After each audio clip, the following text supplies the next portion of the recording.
ہمارے YouTube channel Asad group کو subscribe کیجیے۔ اعوذ باللہ من الشیطان الرجیم، بسم اللہ الرحمن الرحیم۔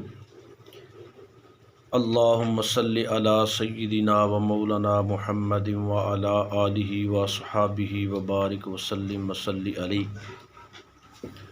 بسم اللہ الرحمن الرحیم۔ قل جاء الحق وزهق الباطل ان الباطل کان زہوقا آمنت باللہ صدق اللہ مولانا العظیم۔ میرے مسلمان بھائیوں، آج کل جو وبا ملک پاکستان کے اندر پھیلی ہوئی ہے، بلکہ پوری دنیا ہی اس کا شکار ہے، تو اس کے متعلق لوگ کوئی دم درود بھی کرتے ہیں، کوئی دم درود بتاتے ہیں، کوئی قرآن شریف کا وظیفہ بتا رہا ہے، کوئی اذان کا وظیفہ بتا رہا ہے۔ تو جیسے جیسے مسلمان اللہ تعالیٰ کے نیک بندے کوئی قرآن شریف پر عمل کرتے ہیں، کوئی اذان دیتا ہے، تو اس کے ساتھ ساتھ بد مذہب لوگ جو ہیں، جو لا مذہب ہیں، وہ اس موقع پر بھی اپنی بد مذہبی اور لا مذہبی کا پرچار کرنے پر مصروف ہیں۔ اذان کا سلسلہ شروع ہے، لوگ اذانیں دے رہے ہیں، یہ سمجھ کر کہ اللہ تعالیٰ کا نام ہے، نبی کریم علیہ الصلوۃ والسلام کا نام نامی اس میں گرامی ہے، اس کی برکت سے اللہ تعالیٰ عذاب کو دور فرمائے گا، مشکلوں کو دور فرمائے گا، پریشانیوں کو دور فرمائے گا۔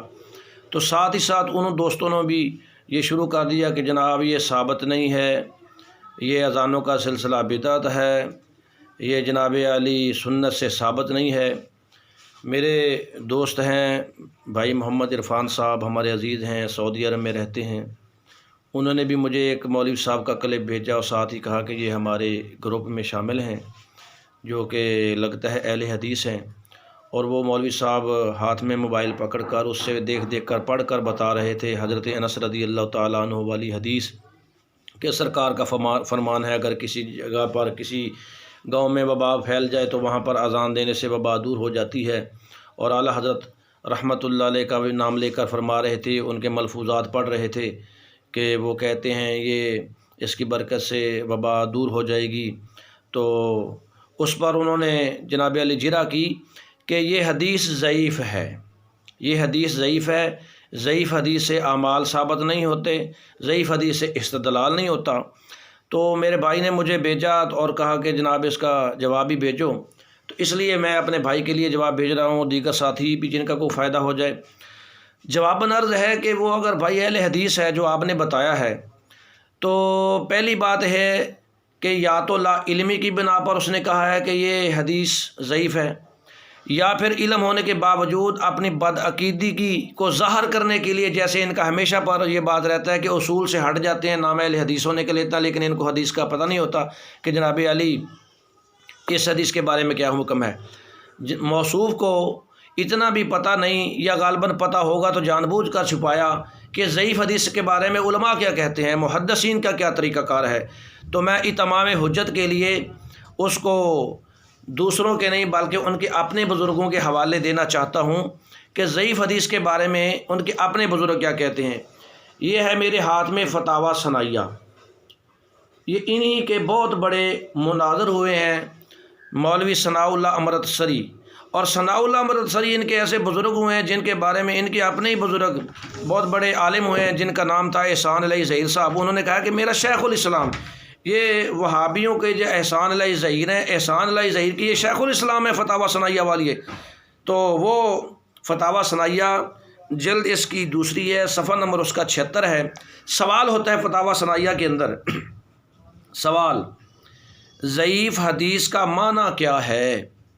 ضعیف حدیث کا معنی کیا ہے؟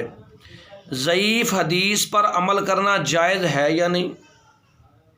ضعیف حدیث پر عمل کرنا جائز ہے یا نہیں؟ جواباً مولانا صلاح اللہ امرتسری فتاویٰ ثنائیہ جلد 2 صفحہ نمبر 76 کے اوپر ارشاد فرماتے ہیں، ضعیف کے معنی ہیں جس میں صحیح کی شرائط نہ پائی جائیں۔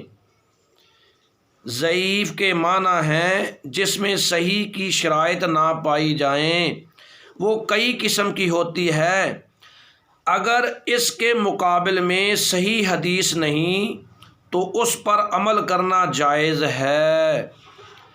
اگر ضعیف حدیث کے مقابلے میں صحیح حدیث نہ ہو تو اس ضعیف حدیث پر عمل کرنا جائز ہے۔ ہم اب ان سے پوچھتے ہیں، نام نہاد اہل حدیثوں سے اور اس موصوف سے، کہ جناب اب آپ کوئی حدیث لا کر ہمیں حدیث دو جس میں ہو کہ نبی کریم علیہ الصلاۃ والسلام نے فرمایا کہ جس گاؤں میں وبا آ جائے وہاں اذان دینے سے وبا نہیں جاتی، کیونکہ وہ جو حضرت انس والی روایت ہے آپ اس کو کہہ رہے ہیں ضعیف ہے، اور کہ سرکار نے فرمایا جس گاؤں میں وبا آ جائے وہاں اذان دینے سے وبائیں دور ہو جاتی ہیں، آپ کہتے ہیں ضعیف ہیں۔ اب آپ کے محدث کیا رہے ہیں، آپ کے مناظر کیا کہہ رہے ہیں کہ ضعیف حدیث کے مقابلے میں جب تک صحیح حدیث نہ ہو تو اس پر عمل کرنا جائز ہے۔ ہم الحمدللہ اس پر عمل کر رہے ہیں۔ آپ کا حق ہے کہ آپ اس حدیث کے مقابلے میں صحیح حدیث بھیجیں اور پیش کریں کہ جناب نبی کریم علیہ الصلاۃ والسلام نے فرمایا ہے کہ جب کسی گاؤں میں وبا پھیل جائے تو وہاں اذان دینے سے وبا دور نہیں ہوتی، تو ہم آپ کا یہ قاعدہ مان لیں گے۔ ایک بات، دوسرا حوالہ، یہ انہی کے بزرگ ہیں حافظ محدث عبداللہ روپڑی، ان کا فتاویٰ اہل حدیث ہے، جلد اس کی دوسری ہے، صفحہ اس کا 218 ہے۔ اس میں سوال ہوتا ہے مولوی محدث عبداللہ روپڑی سے کہ ماہ شعبان کی 14ویں یا 15ویں روزہ رکھنا یا 3 روزے 13ویں 14ویں 15ویں تاریخ میں رکھنے جائز ہیں یا نہیں۔ مولانا حافظ محدث عبداللہ روپڑی، جن کے بارے میں اس کے اوپر بھی لکھا ہوا ہے کہ جناب مجتہد الاثر حافظ عبداللہ محدث روپڑی، ان سے سوال ہوتا ہے کہ 15 شعبان 14 شعبان یا پھر 3 روزے 13 14 15 شعبان کے یہ رکھنے جائز ہیں کہ نہیں، ان تاریخوں میں روزے رکھنے جائز ہیں یا نہیں، کہ جیسے شب برات کا روزہ جسے ہم کہتے ہیں یہ رکھنا جائز ہے کہ نہیں۔ تو اس کے جواب میں کہتے ہیں شب برات کا روزہ رکھنا افضل ہے، چنانچہ مشکات وغیرہ میں حدیث موجود ہے۔ اگر اس حدیث ضعیف ہے، اگرچہ حدیث ضعیف ہے لیکن فضائل اعمال میں ضعیف حدیث پر عمل درست ہے۔ وہ کہتے ہیں اگرچہ حدیث ضعیف ہے لیکن فضائل اعمال میں ضعیف حدیث پر عمل درست ہے۔ تو ہم بھی کہتے ہیں کہ مصیبت کے وقت، غم کے وقت، مشکل کے وقت، پریشانی کے وقت اذان دینا اور اس سے پھر ان بلاؤں کا دفع ہو جانا، یہ اذان کی فضیلت ہے۔ تو جیسے انہوں نے کہا کہ ضعیف حدیث پر عمل جائز ہے کیونکہ فضائل اعمال میں ضعیف حدیث قابل قبول ہوتی ہے، تو یہاں اذان کے وقت حدیث قابل قبول کیوں نہ ہوئی؟ یعنی کہ شب برات کے روزے کے بارے میں ان سے پوچھا گیا تو انہوں نے کہا ہاں رکھا جا سکتا ہے، رکھنا جائز ہے، لیکن ساتھ ہی بتاتے ہیں کہ اگرچہ حدیث ضعیف ہے لیکن پھر بھی فضائل اعمال میں ضعیف حدیث پر عمل جائز ہے۔ جیسے شب برات کے روزے کے متعلق حدیث ضعیف ہے لیکن اس پر عمل جائز ہے، تو ایسے ہم بھی آپ سے کہتے ہیں اگرچہ وہ حدیث ضعیف بھی ہو تو پھر بھی اس پر عمل جائز ہے کہ نہیں۔ آپ کیوں نہیں پڑھتے محدثین کو، آپ کیوں نہیں پڑھتے مفسرین کو؟ یہ آپ اور محدثین کے چھوڑے نا، اپنے بزرگوں کی مانو۔ آپ کے بزرگ کیا کہتے ہیں؟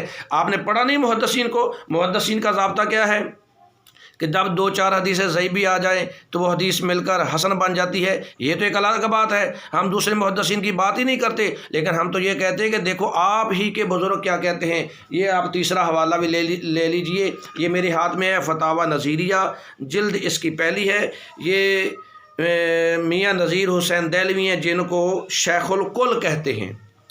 یہ میاں نذیر حسین دہلوی ہے جن کو اہل حدیث کہتے ہیں شیخ الکل۔ ہم تو کہتے ہیں یہ شیخ الکل ہیں، فی الکل ہیں اور بالکل ہیں۔ ان کو آپ نے شیخ الکل فی الکل کا لقب دیا ہوا، شیخ الکل فی الکل بالکل، یہ آپ ہی کے محدث ہیں۔ ان کا فتاویٰ نظیریہ ہے، جلد اس کی پہلی ہے، صفحہ نمبر اس کا 303 ہے، اور 302 پر کتاب العلم شروع ہوتی ہے۔ اس میں کئی سوالوں کا جواب دیتے دیتے ایک حدیث کی جناب سند پر یہ ذکر کرتے کرتے ارشاد فرماتے ہیں صفحہ نمبر 303 پر، کہتے ہیں ایک حدیث کے بارے میں، یہ حدیث منکر ہے، یعنی کہ جو حضرت انس والی اس کے بارے میں نہیں، کسی اور کے بارے میں ذکر کر رہے ہیں، کہتے ہیں یہ حدیث منکر ہے، صرف داود سے مروی ہے، اور منکر ضعیف کی ایک قسم ہے۔ اور منکر یعنی کہ حدیث کا نام، حدیث کی قسموں میں ایک حدیث منکر بھی ہوتی ہے، جیسے صحیح، ضعیف، منکر، موضوع، من گھڑت، اس طرح کہتے ہیں۔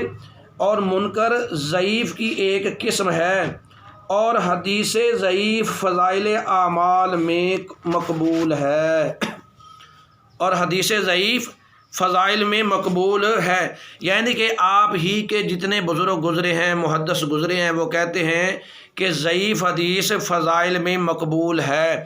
تو جب ضعیف حدیث فضائل میں مقبول ہے، اور شب برات کے جو روزے رکھنے والی حدیث بھی ضعیف ہے، مشکات کے اندر ہے، اور آپ کے علماء فرماتے ہیں کہ اس پر عمل جائز ہے، کیونکہ جب تک صحیح حدیث کے مقابلے، ضعیف حدیث کے مقابلے میں صحیح حدیث نہ ہو تو ضعیف پر عمل جائز ہے۔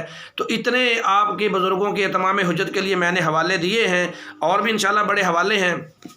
تو ان حوالہ جات کے ہوتے ہوئے آپ کو ماننے میں کون سی چیز قاصر ہے کہ آپ اس پر کیوں نہیں عمل کرتے؟ میرے خیال میں آپ کو پتہ ہوگا، لیکن یہ بد مذہبی بھی کوئی چیز ہے نا، لا مذہبی بھی کوئی چیز ہے، اس کا برا اثر ہوتا ہے کہ جناب حق سامنے واضح ہوتے ہوئے اس کو تسلیم نہیں کرتے۔ اب میں آپ کے لیے ایک حدیث پیش کرتا ہوں۔ وہ حدیث ہے، محدث ابو نعیم اور ابن عساکر نے حضرت سیدنا ابو ہریرہ رضی اللہ تعالی عنہ سے روایت فرمائی ہے کہ نازل آدم بالہند واستوحش، جب سیدنا آدم علیہ السلام ہندوستان میں آئے تو اس وقت آپ پر بڑی گھبراہٹ طاری تھی، آپ پریشان تھے، آپ کو سخت وحشت تھی۔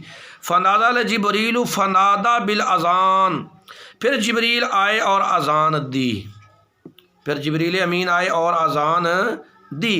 تو میرے دوستوں بزرگوں، حضرت آدم علیہ السلام پریشان تھے، ان کی پریشانی کو دور کرنے کے لیے حضرت جبریل علیہ السلام کو اللہ نے بھیجا، اور جبریل نے آ کر زمین پر اذان کہی، تو غالباً اس سے حضرت آدم کو راحت ہوئی ہوگی۔ دوسری حدیث پاک مسند الفردوس میں روایت ہے کہ سیدنا علی المرتضیٰ شاہ مرداں شیر یزداں قوت پروردگار، لا فتح الا علی لا سیف الا ذوالفقار، مولا کائنات مولا مرتضیٰ حضرت سیدنا علی المرتضیٰ شیر خدا کرم اللہ وجہہ الکریم ارشاد فرماتے ہیں، رآن النبی صلی اللہ علیہ وسلم حزینا، نبی کریم علیہ السلام نے مجھے ایک دفعہ غم زدہ دیکھا، نبی کریم علیہ السلام نے مجھے ایک دفعہ پریشان دیکھا۔ فقال، فرمایا، یا ابن ابی طالب انی اراک حزینا، اے علی کیا بات ہے، میں تمہیں پریشان دیکھ رہا ہوں۔ فمر بعد اہلک یؤذن فی اذنک، اپنے گھر والوں میں سے کسی کو کہو کہ تمہارے کان میں اذان دے۔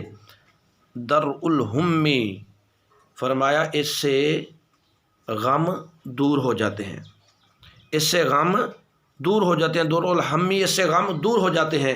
حضرت علی فرماتے ہیں کہ مجھے سرکار دو عالم صلی اللہ علیہ وسلم نے پریشان دیکھا، اور پریشان دیکھ کر فرمایا کہ علی اپنے گھر والوں میں سے کسی کو کہو کہ تمہارے کان میں اذان دے، تو کیونکہ اذان دینے سے غم دور ہوتے ہیں۔ سرکار دو عالم صلی اللہ علیہ وسلم کا فرمان ہے اذان دینے سے غم دور ہوتے ہیں۔ تو آج دیکھو پوری دنیا اور ہم بھی، امت مسلمہ بھی غمگین ہیں، پریشان ہیں اس وبا کی وجہ سے۔